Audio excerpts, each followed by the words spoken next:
Okay, सो अब हमें start करना था CSR इम्प्लीमेंटेशन। तो rule 4 of the company CSR rules 2014 बोलता है, provides that board shall ensure that CSR activities are undertaken by the company. जो CSR एक्टिविटीज़ है कंपनी या तो खुद कर सकती है या किसी और से करवा सकती है, वो हम देखेंगे किससे करवा सकती है। तो बोर्ड की जिम्मेदारी है, बोर्ड शैल इंश्योर। तो it's mention board shall ensure that company, ठीक है। बोर्ड को इंश्योर करने की कंपनीज कैसे CSR एक्टिविटीज़ करेगी, या तो खुद कर सकती है या through a company establish under section 8 of the act, registered public trust society exempted under this, okay, and registered under section 12A and approved ATG of the income tax established by the company either singly or along with any other company. So company, इसमें ये point लिखा है कि company या तो खुद कर सकती है CSR एक्टिविटी या किसी और से करवा सकती है। तो किसी और से करवाने के लिए या कंपनी थ्रू, थ्रू मतलब कैसे कर सकते हैं, अपनी अपने कंपनी के नाम पे, या फिर कंपनी एक सेक्शन 8 कंपनी ओपन करेगी, या रजिस्टर्ड पब्लिक ट्रस्ट जो कि यहाँ रजिस्टर्ड होना चाहिए, सेक्शन 12A एंड ATG में इनकम टैक्स में अप्रूव्ड होना चाहिए, जो कि कंपनी ने इस्टेब्लिश कराओ खुद से या एक दो कंपनी ने मिलकर इस्टेब्लिश कराओ, क्या सेक्शन 8 कंपनी या रजिस्टर्ड पब्लिक ट्रस्ट या सोसाइटी, ठीक है। और ये कहाँ होना चाहिए, 12A and approved under ATG। Then आता है company establish under section 8 of the act, जो ऑलरेडी सेक्शन 8 हो, रजिस्टर्ड पब्लिक सोसाइटी हो, ट्रस्ट हो, जो कि सेंट्रल गवर्नमेंट या स्टेट गवर्नमेंट ने इस्टेब्लिश किया हुआ है। पहले हमने क्या पढ़ा, कंपनी इस्टेब्लिश कर रही है, इधर कौन इस्टेब्लिश कर रहा है, सेंट्रल गवर्नमेंट। बात एक ही है कि ये तीनों चीज़ें section 8, trust, society, but establish कौन कर रहा है, उधर उधर किसने इस्टेब्लिश किया, कंपनी ने। इधर कौन इस्टेब्लिश कर रहा है, गवर्नमेंट। कोई भी entity establish by the parliament या स्टेट लेजिस्लेचर, उसके थ्रू भी करवा सकती है CSR।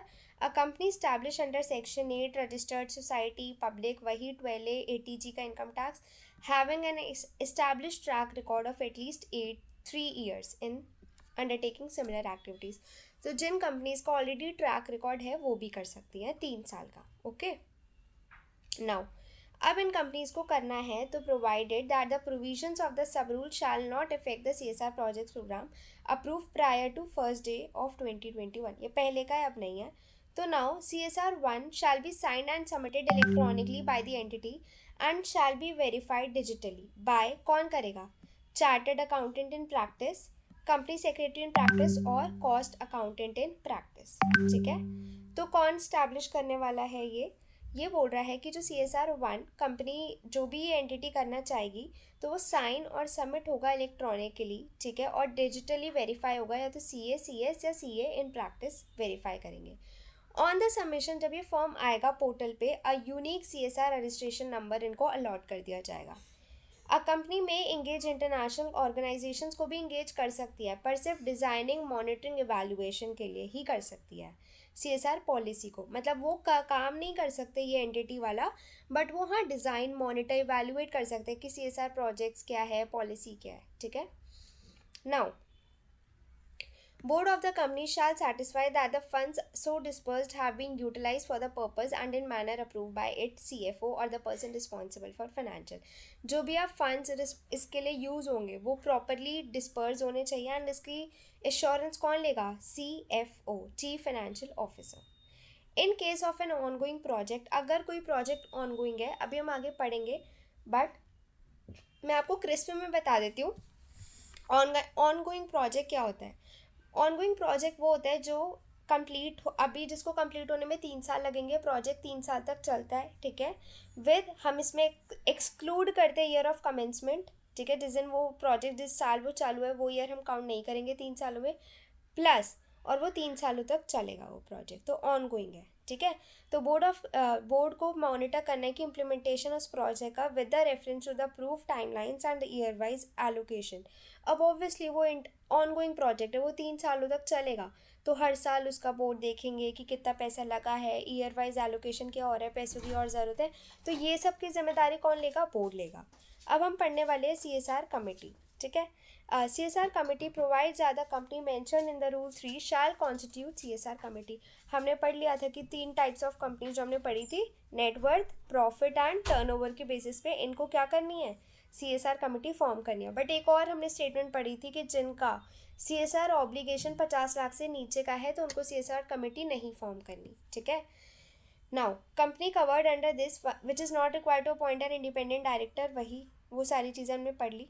अगर एक प्राइवेट कमेटी है, उसके दो डायरेक्ट प्राइवेट कंपनी है सॉरी, अगर उसके सिर्फ दो डायरेक्टर है बोर्ड पर, तो वो CSR कमेटी बनाएंगे अपनी विद टू सच डायरेक्टर्स के साथ। With respect to foreign company covered, a CSR committee shall comprise of at least two persons of one person shall be specified of section 380 and another person shall be nominated by foreign company। तो basically ये section बोल रहे हैं कि जो आप CSR committee बना रहे हो उसमें कौन कौन लोग आएंगे। तो अगर इंडिपेंडेंट डायरेक्टर कंपनी पर ऑब्लिगेशन आता है तो उसमें इंडिपेंडेंट डायरेक्टर आएगा, नहीं आता तो प्राइवेट कंपनी जिनके दो डायरेक्टर्स होंगे, हैविंग ओनली टू डायरेक्टर्स, अगर उस कंपनी में प्राइवेट कंपनी में तो दो डायरेक्टर्स मिनिमम होते हैं, नेसेसरी है ना, तो दो डायरेक्टर्स है तो वो दो डायरेक्टर से बना सकते हैं CSR कमेटी अपनी, ठीक है। एंड अगर वो फॉरेन कंपनी है तो वो दो पर्सन, एक तो वो नॉमिनेटेड होगा बाय फॉरेन कंपनी एंड एक वो जो पर्सन होगा वो at least to person of which one person shall be specified 380 of the act में डिफाइन होगा। अब आता है states that CSR committee formulate and recommend to the board an act। Okay, तो जो CSR कमेटी होगी ना, हमने अभी ऊपर देखा कि हमने कमेटी बनाई 2 लोगों की 3 लोगों की, जो भी वो रिक्वायरमेंट थी, तो हमने जो कमेटी बनाई उसके अंदर वो कमेटी एक एनुअल एक्शन प्लान फॉर्मुलेट करेगी और बोर्ड को देगी। तो कमेटी एक बनी, ठीक है, उसने एक एनुअल एक्शन प्लान बनाया एंड उसने वो बोर्ड को दे दिया। अब उस एनुअल एक्शन प्लान में क्या होगा, उसने एक एक्शन प्लान बनाया, ठीक है, बोर्ड को दे दिया, बोर्ड को दे दिया उसने। अब इस एनुअल एक्शन प्लान में होगा क्या, लिस्ट ऑफ जो भी CSR प्रोजेक्ट्स प्रोग्राम्स होंगे, जो भी उन्होंने सोचे हैं वो होंगे, मैनर ऑफ एग्जीक्यूशन, कैसे उनको आप एग्जीक्यूट करोगे उन प्रोजेक्ट्स को प्रोग्राम्स को, मोडालिटीज़ एंड यूटिलाइजेशन, जो भी पैसा आप चाहिए आप कैसे यूटिलाइज करोगे, पूरी प्लानिंग, मॉनिटर रिपोर्टिंग मैकेनिज्म, कैसे आप मॉनिटर करोगे CSR को, रिपोर्ट कैसे करोगे, ठीक है, details of need and impact assessment, तो आप सब कुछ दोगे। आगे हम पढ़ेंगे इम्पैक्ट असेसमेंट क्या होता है, आप घबराना मत, बट अभी सुन लो बस कि इम्पैक्ट असेसमेंट क्या होता है। कि हम ये देखते हैं कि ठीक है हमारा ये प्रोजेक्ट हो गया, कंप्लीट हो गया, अब क्या हमने जो CSR करा है इस पर क्या ये फ़ायदेमंद रहा है, लोगों को इससे बेनिफिट हुआ है, तो हम एक इम्पैक्ट असेसमेंट करवाते हैं जो कि एक इंडिपेंडेंट एजेंसी कंडक्ट करती है। वो देखती है कि क्या लोगों को इससे बेनिफिट हुआ है, वो क्वेश्चनर्स प्रिपेयर करती है, लोगों से पूछती है, तो वो सब होता है इम्पैक्ट असेसमेंट, ठीक है। तो हम ये सारी चीज़ें हम अपने किस में डालते हैं, एनुअल एक्शन प्लान में, ठीक है। हमने पढ़ लिया composition of CSR committee, foreign company, private, unlisted, listed. Listed है तो इंडिपेंडेंट डायरेक्टर डेफिनेटली होगा एंड होगा तो उसमें एक इंडिपेंडेंट डायरेक्टर प्रेजेंट ही होगा। नाउ CSR एक्सपेंडिचर पढ़ेंगे, तो ये हम बहुत पहले से पढ़ते आ रहे हैं, 2% of average net profit. Okay, मैं दिखा देती हूँ कहाँ लिखा है ये, why it's not okay, I tell you. तो बट हाँ इसमें ये भी लाइन बहुत इंपॉर्टेंट है, इट इज़, ठीक है, ये बोलता है कि बोर्ड को इंश्योर करना है क्या, कि administrative overhead shell not exceed 5%। मतलब जो आप खर्चा करोगे ना CSR के लिए वो 5% ज़्यादा नहीं होना चाहिए जो CSR एक्सपेंडिचर होगा एक फिनेंशियल ईयर का। एनी और कोई भी अगर पैसे तुम्हें सरप्लस मिल गया CSR एक्टिविटी से तो वो तुम्हारे बिजनेस का प्रॉफिट नहीं बनेंगे, ठीक है। तो या तो आप उसको फ्लो बैक कर दो, उसी प्रोजेक्ट में लगा दो वापस, या फिर एक CSR अकाउंट हम ओपन करते हैं अनस्पेंट, जिसमें हम वो सारा पैसा डालते हैं जो हमारे CSR में यूज़ ही नहीं हुआ, तो आप उसको वहाँ ट्रांसफ़र कर दो। बट आप उसको अपने बिजनेस का प्रॉफिट मान के बिजनेस में ही दोबारा नहीं लगा सकते, इट्स नॉट अलाउड, ओके।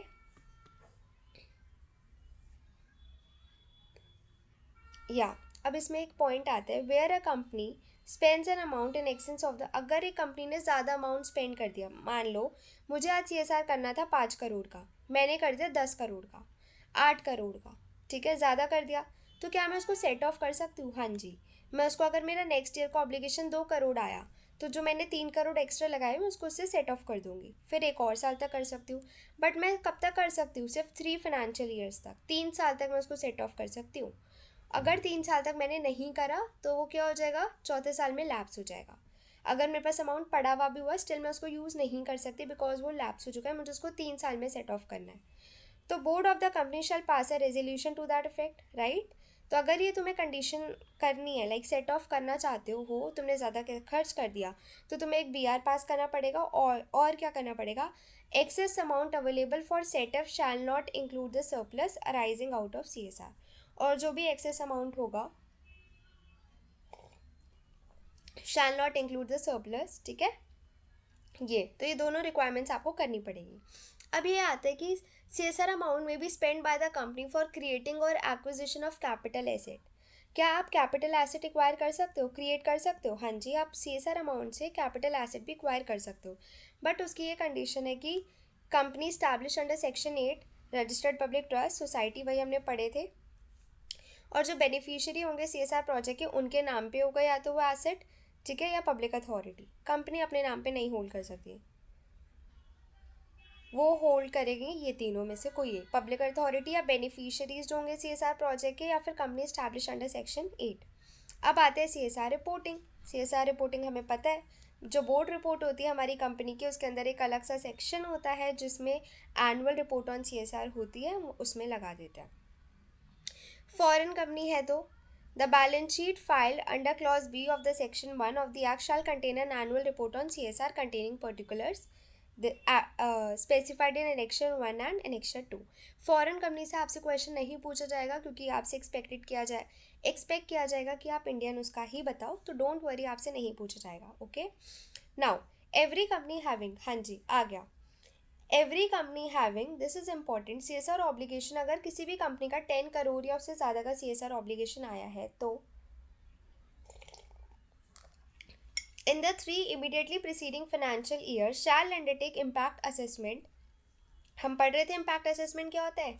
तो जिस भी कंपनी का CSR ऑब्लिगेशन 10, भाई तुम 10 CR कंपनी ने लगाए हैं, तो आप इम्पैक्ट असेसमेंट करोगे ना, देखोगे कि लोगों को बेनिफिट भी हुआ या नहीं, ठीक है। आप 10 CR लगा रहे हो, ह्यूज अमाउंट है, तो आप लोगों से पूछोगे कि क्या बेनिफिट हुआ है, क्या हमें आगे और करना चाहिए, तो सब चीज़ें एनालाइज, मतलब एक अच्छा डिसीजन ले पाओ, inform decision company next time से ले पाए, इसलिए इम्पैक्ट असेसमेंट होता है। एक इंडिपेंडेंट एजेंसी करती है, ठीक है। CSR प्रोजेक्ट हैविंग आउटलेज जिनका 1 CR और मोर हो which have been completed not less than 1 year before. Okay, so इसमें 3 कंडीशन है, ध्यान से सुनना, ही कन्फ्यूजिंग होता है थोड़ा। सबसे पहली बात, कंपनी का एवरेज, एवरी कंपनी हैविंग जिसका एवरेज CSR ऑब्लिगेशन 10 CR और मोर हो 3 सालों में, ठीक है। इम्पैक्ट असेसमेंट वो करती है, इंडिपेंडेंट एजेंसी करती है, कंपनी के खुद के लोग नहीं करते, इंडिपेंडेंट होने चाहिए वो, ठीक है।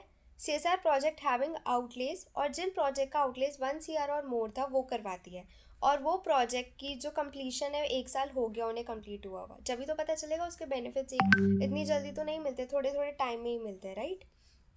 नाउ इम्पैक्ट असेसमेंट रिपोर्ट, जो भी अब इसकी रिपोर्ट आएगी, जो इंडिपेंडेंट एजेंसी एक रिपोर्ट बना के देगी, हम उसको बोर्ड को दे देंगे, shall be place before the board, and वो जो बोर्ड होगा वो एनेक्स कर देगा उसको अपनी एनुअल रिपोर्ट ऑन CSR में, वो एनेक्स हो जाएगी, ठीक है। एनुअल रिपोर्ट ऑन CSR में वो एनेक्स हो जाएगी। नाउ कंपनी अंडरटेकिंग, जो भी कंपनी अंडरटेक करी है इम्पैक्ट असेसमेंट, सेकेंड या कंपनी जो भी अंडरटेक करी है इम्पैक्ट असेसमेंट में book the expenditure towards, okay. तो कंपनी, अब देखो इंडिपेंडेंट एजेंसी को कंपनी हायर करेगी, ठीक है, उसमें खर्चा होगा, तो वो जो एक्सपेंडिचर कंपनी का होगा वो CSR रिस्पॉन्सिबिलिटी उस फाइनेंशियल ईयर के लिए कंपनी बुक कर सकती है, बट वो 2% से ज़्यादा का नहीं होना चाहिए, 2% of the total CSR expenditure. 5% हमने पढ़ा था एडमिनिस्ट्रेटिव ओवरहेड्स, ठीक है, एंड यहाँ पे लिखा है shall not exceed 2% of the impact assessment के लिए it shall not exceed 2% of the total CSR expenditure for that financial year, और 50 lakh whichever is higher, या तो 50 लाख हो तुम्हारा टोटल खर्चा, या फिर 2%, इनमें से जो भी ज़्यादा हो आप उतना ही बुक कर पाओगे। तो ये था इम्पैक्ट असेसमेंट, इसका आगे एक चैप्टर भी आएगा, वो देखेंगे, ठीक है। अब आते हैं इंटरनेशनल पर्सपेक्टिव, ये इतना इंपॉर्टेंट बिल्कुल भी नहीं है, बट हाँ इसमें ये इंपॉर्टेंट है, SDG सस्टेनेबल डेवलपमेंट गोल्स। इसके अंदर ये 17 सस्टेनेबल डेवलपमेंट गोल्स थे कि पॉवर्टी नहीं होनी चाहिए, ये 17 आप पढ़ लेना, इसमें कुछ ऐसा कुछ वो नहीं है। UN ने इसमें सस्टेनेबल डेवलपमेंट गोल बनाए थे बाय 2030 कि हम ये इन चीज़ों पे काम करना चाहते हैं। एंड इसमें एक और चीज़ इंपॉर्टेंट है, मैं आपको, या this is also important, ISO 26, ये मेरे पेपर में क्वेश्चन भी आया था। ISO 26,000 सोशल रिस्पॉन्सिबिलिटी, ये कुछ भी नहीं है, ये एक स्टैंडर्ड है जो कि गाइडलाइंस देता है कि कंपनी CSR कैसे कर सकते हैं इफेक्टिवली। तो एक ये स्टैंडर्ड है, गाइडेंस देता है बस। बाकी ओपन बुक है, तो अगर कुछ भी आता है इससे तो आप इस पेज को ओपन करना है इंडेक्स में से एंड यहाँ से आप लिख सकते हो। बट इसमें ऐसा कुछ समझने वाला नहीं है, क्योंकि ये जितनी भी चीज़ें हैं ना, ग्लोबल रिपोर्टिंग इनिशिएटिव, तो ये सब इनिशिएटिव्स ले गए थे जिससे कि CSR अच्छे से हो जाए। ठीक है, इधर बस ये गाइडलाइंस देता है, कुछ स्टैंडर्ड्स हैं कि आप ऐसे CSR अच्छे से कर सकते हो, इन चीज़ों को ध्यान रख सकते हो। तो इसमें कुछ याद रखने वाला या समझने वाला है नहीं। या एशियन जो इंटरनेशनल पर्सपेक्टिव्स थे, जो गाइडलाइंस आई थी, वही सब है। ठीक है, तो ये हमारा फर्स्ट चैप्टर ख़त्म हो चुका है। जो समझने वाला पार्ट था वो पूरा हो चुका है। इन चीज़ों पे आप इतना मत फोकस करना, क्योंकि ऑनेस्टली ये वाला जो मतलब ये पूरा जो पोर्शन है, या तो आपके CSR में ही आएगा ऐसा क्वेश्चन, और कहीं नहीं आ सकता। और आएगा भी तो सिर्फ एक क्वेश्चन आएगा, और वो भी कुछ भी CSR इन साउथ अमेरिका, ठीक है, CSR इन यूनाइटेड स्टेट्स, तो आप यहाँ से बुक खोल के यहाँ से लिख सकते हो। तो इसमें कुछ समझने वाला नहीं है। अब हम दूसरे उसमें स्टार्ट करेंगे चैप्टर 2।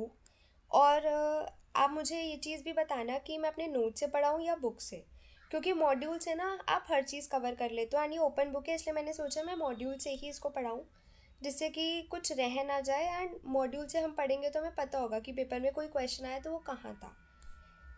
तो इसलिए मैं इसको मॉड्यूल से करा रही हूँ। नोट्स से हाँ इजी हो जाता है, बट ये पेपर ओपन बुक है तो मॉड्यूल तो आप लेके जाओगे ही, तो इसलिए मैं इसको मॉड्यूल से करा रही हूँ। Thank you.